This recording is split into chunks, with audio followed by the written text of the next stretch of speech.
जी addition कैसे हैं आप? आई होप आप सब ठीक हैं। आज की वीडियो में बात करेंगे आप चैप्टर नंबर 16 केमिकल इंडस्ट्रीज़। और आज का हमारा टॉपिक होगा बेसिक मेटलर्जिकल ऑपरेशन। पीछे से स्टूडेंट्स एक एमसीक्यू याद रखिएगा कि 921 बर सग़ीर में इंडस्ट्रीज़ थी और पाकिस्तान को जब आज़ादी मिली तो पाकिस्तान के हिस्से में 34 इंडस्ट्रीज़ आई थी। ये एक एमसीक्यू आपको आ सकता है, बाकी एक लिटरेचर आप पढ़ लीजिएगा। फिर बेसिक मेटलर्जिकल ऑपरेशन जो हैं ये क्या होते हैं, यानी कि अगर आपने धात हासिल करनी है तो धात यानी एक मेटल हासिल करने के लिए आप एक ऑपरेशन करते हैं, यानी आप एक इंडस्ट्री लगाते हैं, उसमें मुख्तलिफ प्रोसेस से गुजरते हैं और फिर आप धात हासिल करते हैं। मेटलर्जिकल ऑपरेशन धात हासिल करने वाला ऑपरेशन। तो इस वक्त जो हम धात हासिल करेंगे कॉपर की धात होगी, यानी मेटल जो हासिल करेंगे कॉपर मेटल होगा, ताकि आपको पता है कि कॉपर इज़ वेरी नेसेसरी, तारों में इस्तेमाल होता है, मोटरों में इस्तेमाल होता है और तारों और मोटरों के बगैर आपको पता है ये दुनिया नहीं चल सकती। पूरी दुनिया में तारों का और मोटरों का इस्तेमाल है। तो लिहाजा इसमें हम बेसिक स्टेप्स की बात करते हैं कि इस टॉपिक को शुरू करने से पहले जो है हमें कुछ वोकैबुलरी चाहिए होती है। तो उसमें मिनरल्स के ऊपर बात करेंगे कि मिनरल्स जो हैं वो क्या होते हैं। फिर ओर्स की बात करेंगे, ओर्स क्या होते हैं, कुछ इंटरेस्टिंग इन्फॉर्मेशन आपको बताएंगे। फिर एक वोकैबुलरी टर्म है गेंग, गेंगी या गेंग, इसको जो है हम जानने की कोशिश करेंगे। और मेटलर्जी जो है इसको भी जानेंगे। मेटलर्जी बेसिकली ये एक बड़ी टर्म है और इसी के ऊपर काम करना है हमें। तो मेटलर्जी करने के लिए आपको क्या करना होगा, आपको कुछ प्रोसेसेस से गुजरना होगा। एक्सट्रैक्शन ऑफ मेटल करने के लिए आपको कुछ प्रोसेस से गुजरना होगा। आपको ओर को साफ़ करना होगा, इसे हम कंसंट्रेशन ऑफ ओर कहेंगे। और क्या होता है मैं आपको भी बता देता हूँ। फिर आप उसी जो ओर को आपने जिससे साफ़ किया है उसको आप एक्सट्रैक्शन करोगे। फिर रिफ़ाइनिंग ऑफ द मेटल, यानी कि आप फिर उसको रिफ़ाइनिंग के प्रोसेस की तरफ लेकर जाओगे। कंसंट्रेशन अगर आपने करनी है तो 3 मेथड्स हैं कंसंट्रेशन करने के। पहला ग्रेविटी सेपरेशन है, इसको हम करेंगे ग्रेविटी सेपरेशन। दूसरे तरीके से हम फ्रोथ फ्लोटेशन प्रोसेस को फॉलो करेंगे। फिर हम इलेक्ट्रोमैग्नेटिक सेपरेशन करेंगे, ये भी कंसंट्रेशन करने का तरीका है। तो जब कंसंट्रेशन उन 3 मेथड्स को फॉलो करके हो जाएगी तो फिर अगला मरहला आता है एक्सट्रैक्शन ऑफ मेटल का, जो कि ओर की कंसंट्रेशन से हम करेंगे। डेफिनेटली जो कंसंट्रेटेड ओर आपने हासिल कर लिया उससे अब आप मेटल को निकालेंगे। तो कैसे निकालेंगे, रोस्टिंग करेंगे, स्मेल्टिंग करेंगे। ये 2 समझाऊंगा सारे प्रोसेस आपको। फिर मैं आपको बेस्मराइजेशन भी समझाऊंगा कि फिर हम बेस्मराइजेशन की मदद से भी जो है ये काम कर सकते हैं। बहरहाल बेस्मराइजेशन के अमल के बाद आपको ब्लिस्टर कॉपर मिलेगा। ब्लिस्टर कॉपर जो है कह लें कि 98% प्योर कॉपर होता है। तो फिर उस 98% प्योर कॉपर को हमने और अच्छा कॉपर बनाना है। तो फिर डेफिनेटली एक और अमल मैंने आपको बताया था कि एक्सट्रैक्शन ऑफ मेटल में हम आखिरी अमल जो प्रोसेस है वो कौन सा करेंगे, refining and purification of the metal. तो इस रिफ़ाइनिंग के अमल से बिजली की मदद से जो है हम जो कॉपर है उसको 98% से 99.9% प्योर बनाने की कोशिश करेंगे। सो एट द वेरी एंड हमें 99.9% प्योर कॉपर मिल जाएगा। सो ये आपको नज़र आ रहा है। So that makes an idea. और इस तरीके से कॉपर आपको मिल जाएगा। सो कॉपर की इंडस्ट्री हुई कंप्लीट। और फिर आएगी test yourself, that is test yourself 16.1। तो इसके अगर आपको आंसर चाहिए तो अभी आप यूट्यूब सर्च बार पे लिखें test yourself 16.1 space GS academy, तो आपको ये वीडियो टॉप पे मिलेगी और आप उसको सारे आंसर फुल लिख सकते हैं। बहरहाल अभी हम वीडियो में आगे चलते हैं और हम बात करते हैं कंसंट्रेशन ऑफ ओर की या कुछ टर्म्स की। सबसे पहले स्टूडेंट्स मिनरल्स के बारे में बताया जा रहा है कि मिनरल्स क्या होते हैं। तो सॉलिड मटेरियल्स होते हैं, नेचुरल मटेरियल्स होते हैं जो आपको ज़मीन से ही मिलते हैं।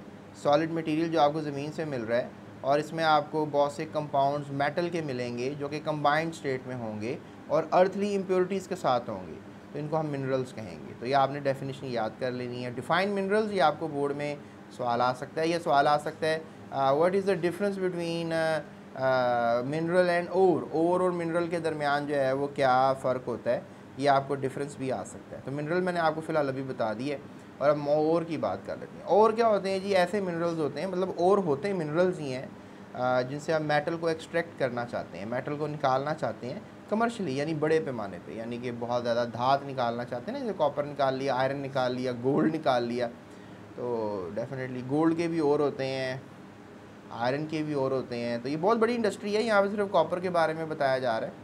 सो at a comparatively low cost, और कोशिश ये की जाती है कि कम पैसों में काम किया जाए विद द मिनिमम एफर्ट। और अकल का इस्तेमाल भी कम ही किया जाए, मतलब हिम्मत वगैरह कम इस्तेमाल की जाए, तो फिर ही फ़ायदा होगा ना। यानी आपने एक धात निकाली है 5 लाख रुपया लगाकर और आगे से वो बिक रही है सिर्फ 2.5 लाख रुपए की, तो आपने इतनी जो एफ़र्ट की और इतनी जो मतलब पैसे भी लगाए, हाई कॉस्ट होगी ना, तो फिर तो फ़ायदा नहीं है ना उसको, उसके साथ प्रोसेसिंग करने का।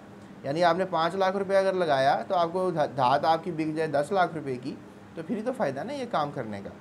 सो फॉर जिस तरह भी आजकल के दिनों में रेकोडिक का एक नाम आ रहा है कि रेकोडिक जो है चाइना की एक कंपनी है जो कि बलूचिस्तान में से सोना और कॉपर तांबा निकालने के लिए जो है वो अब फैक्ट्री लगाएगी।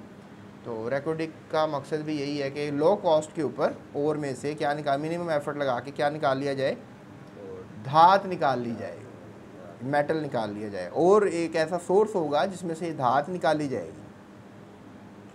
तो अगर आप मुझसे सवाल करें कि कॉपर की कौन कौन से बड़े बड़े मतलब ओर्स होते हैं, तो उनमें मैं आपको कॉपर ग्लास का नाम बताऊंगा और कैल्कोपायराइट का नाम बताऊंगा। तो स्टूडेंट्स, ये चाल्कोपायराइट आप बोल सकते हैं, इसे हम कैल्कोपायराइट भी बोलते हैं। Chalcopyrite is a quite right way to talk about it.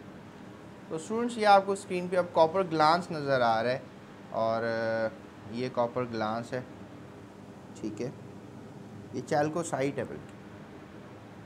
सो ये भी कॉपर ग्लास का आपको एक पत्थर नज़र आ रहा है, तो ये और है बेसिकली, राइट, कॉपर ग्लास का ये और है, और ये भी आपको कॉपर ग्लास नज़र आ रहा है।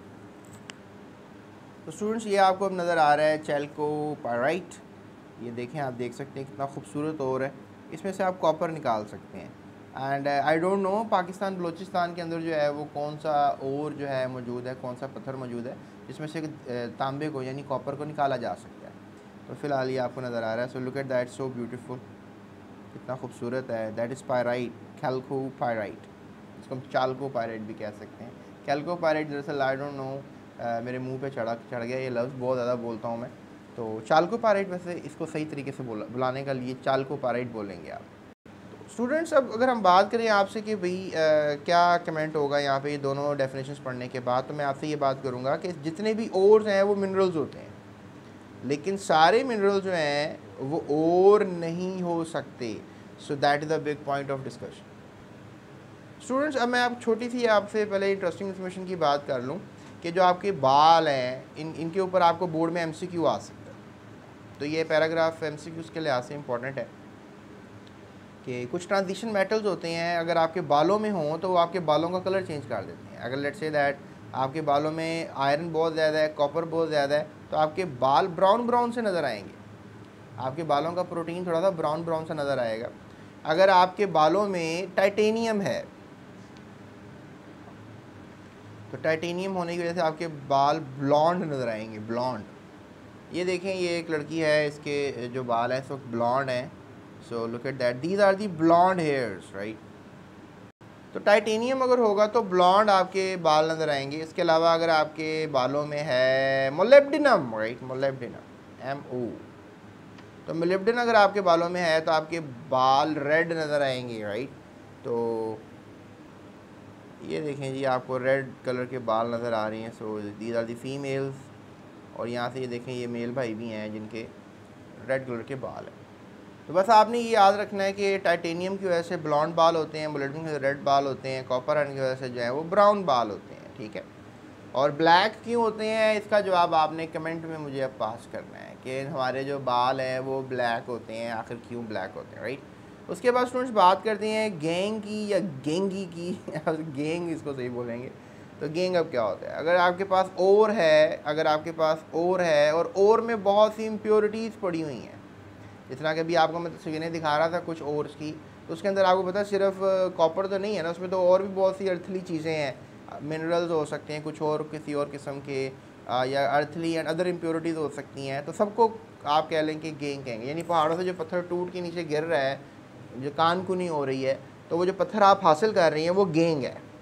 तो गेंग को डेफिनेटली प्रोसेस करना होता है। तो पहले आप गेंग को क्या करेंगे, कंसनट्रेट करेंगे, साफ़ करेंगे, उसके बाद इसमें से मेटल निकालेंगे, फिर मेटल को रिफ़ाइन करेंगे। तो यही 3 बड़े प्रोसेस हैं, इसको हम क्या कहते हैं, मेटलर्जिकल ऑपरेशंस। ये 3 बड़े ऑपरेशंस को आप मेटलर्जिकल ऑपरेशंस कहते हैं। तो एक दफ़ा बोर्ड में सवाल आया कि what are gangue, what is gangue. एक दफ़ा सवाल आया व्हाट इज़ मेटलर्जी, तो मेटलर्जी की डेफिनेशन आप ये लिख सकते हैं, गेंग के बारे में ये आप कमेंट पास कर सकते हैं। तो मेटलर्जी क्या है? एक्सट्रैक्शन ऑफ मेटल है, pure state on a large scale by physical और केमिकल मीन्स, फिजिकल और केमिकल तरीक़ों से। So the process involve in metallurgy for extraction of metal in a pure state from its ore. अब ये सारे process हैं जो मैंने आपको ऑलरेडी लेक्चर के आगाज़ में बता दिए थे। तो आज के लेक्चर में हम बात कर लेते हैं आपसे कंसंट्रेशन ऑफ दी ओर की। सो आपको ये भी सवाल आ सकता है कि कंसंट्रेशन ऑफ दी ओर से क्या मुराद है? तो इसका मतलब ये होता है कि आपने गेंग को रिमूव करना है ओर में से, यानी इम्प्योरिटीज़ को आपने, अर्थली इम्प्योरिटीज़ हो गई, या फिर आप कह लो कि कुछ और इम्प्योरिटीज़ हो गई, या फिर कुछ और गैर ज़रूरी मिनरल्स हो गए उसके अंदर। तो ये तो आपको याद हो ना कि जितने भी मिनरल्स होते हैं वो सारे और नहीं कहलाए जा सकते, लेकिन सारे और जो होते हैं वो मिनरल्स होते हैं। तो और के अंदर भी तो मिनरल्स हो सकते हैं ना कोई और, उनको निकालना ज़रूरी होता है। सो आप बहरहाल क्या कर रहे हो कि रिमूव कर रहे हो। कंसंट्रेशन करने के लिए क्या करना पड़ेगा? गेंग को रिमूव करना पड़ेगा, ठीक है, और फिर क्या करना पड़ेगा? प्योरीफाई करना पड़ेगा, और इसको हम कंसंट्रेट कहेंगे। So what is concentrate? ये भी सवाल आपको बोर्ड में आ सकता है इस चैप्टर से कि कंसंट्रेट से क्या मुराद है। So concentration of the crust ore is carried out by the following methods. और हम कंसंट्रेशन कैसे कर सकते हैं, यानी कौन से ऐसे मेथड्स हैं जिससे हम कंसंट्रेशन कर सकते हैं? किसकी, कौन सा और इस्तेमाल कर रहे हैं? कैल्कोपाइराइट, कॉपर ग्लास का इस्तेमाल नहीं करेंगे यहाँ पे। मैं आपको बताता चलूँ, इस मेटलर्जिकल ऑपरेशन में हमने कैल्कोपाइराइट का इस्तेमाल करना है, दैट इज़ CuFeS2। तो ये हमारे पास और का फार्मूला है, याद रखिएगा। ये भी MCQ आ सकता है कि कैल्कोपाइराइट का क्या फार्मूला। तो सबसे पहले ग्रेविटी सेपरेशन करेंगे। ग्रेविटी सेपरेशन कैसे कर सकते हैं? आपने बेसिकली ग्रेविटी की मदद से जो है आपने सारा और साफ़ करना है। चावल वगैरह नहीं होते हैं, आप वो गंदे होते हैं, उसमें मट्टी होती है, यू नो, तो आप पानी में डालते हैं ताकि मट्टी वगैरह सारी पानी के साथ चिपक जाए, चावल साफ़ हो जाए।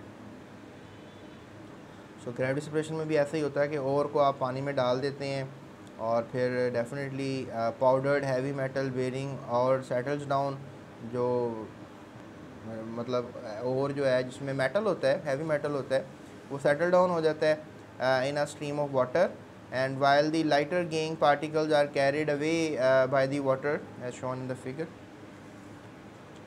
उसके बाद स्टूडेंट नेक्स्ट ये बताया जा रहा है कि फ्रोथ फ्लोटेशन प्रोसेस जो है वो क्या है। ये देखें, तस्वीर भी साथ बना दीजिएगा जब आपको आए ना ये ग्रेविटी सेपरेशन, तो आपने तस्वीर भी ये वाली जो आप थोड़ी सी मेमोराइज़ कर लीजिएगा, ये आपने बना देनी है, ठीक है। उसके बाद फ्रोथ फ्लोटेशन प्रोसेस की बात की जा रही है। फ्रोथ का मतलब होता है झाग, राइट। फ्रोथ का क्या मतलब होता है? झाग। तो झाग बनानी है आपने। तो अब आपके पास ये एक और बहुत बड़ा टैंकर है, इसके अंदर आपने जब डाल दिया कंसनट्रेटेड और जो कि आपने हासिल किया था ग्रेविटी सेपरेशन से, तो जब उसमें डाल दिया तो इसमें आपने क्या करना है?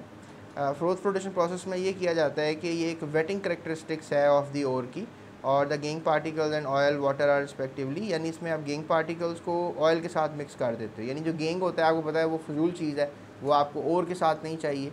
तो गेंग को अलहदा करने के लिए आप, मतलब इसमें भी गेंग मौजूद है, सारा का सारा गेंग तो नहीं गया ना, तो इसमें से गेंग निकालने के लिए आप क्या करेंगे?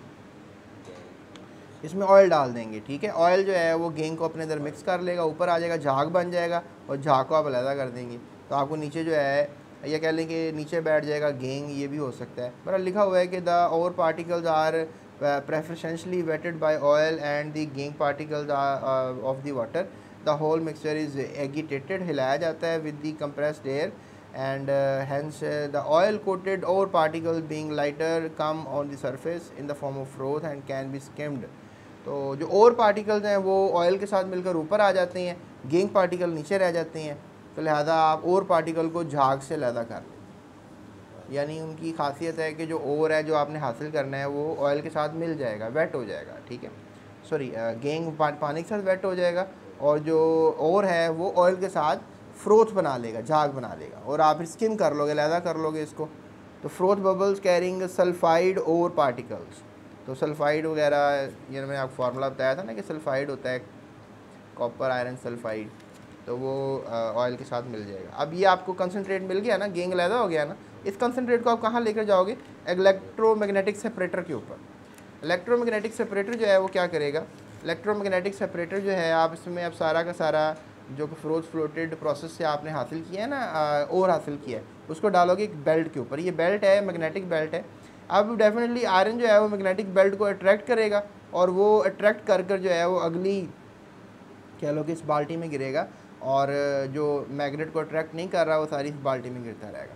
लिहाजा आयरन वाला यानी कैल्कोपाइराइट, सॉरी चाल्कोपाइराइट, FeS2Cu यानी जो आयरन वाला हिस्सा है वो अट्रैक्ट हो होकर बेल्ट को आगे वाले कंपार्टमेंट में गिरेगा, और इस तरीके से मैग्नेटिक बेल्ट ये बड़ा अहम किरदार अदा करेगी आयरन वाले पार्टिकल को यानी कि चाल्कोपाइराइट को लैदा करने में।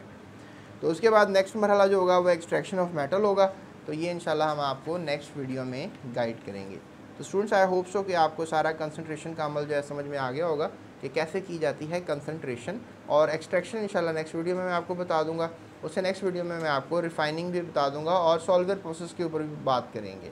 और इसमें सॉल्वर प्रोसेस में आपने सोडियम बाइकार्बोनेट और at the and sodium carbonate जो है वो हासिल करना है, इसके बारे में आपसे बात करेंगे। So stay up with GS academy YouTube channel, हमारे साथ रहिएगा और अपना ख्याल रखना है इस चैनल का भी, दूसरों का भी। डिस्क्रिप्शन में लिंक्स हैं, उनको फॉलो कर लीजिएगा और बहुत सी अहम वीडियोज़ इस चैनल पे हमने बनाई हैं आपके लिए, सो उनको भी देखिएगा। So that's it, thank you so much, अल्लाह हाफिज़, अपना ख्याल रखिए।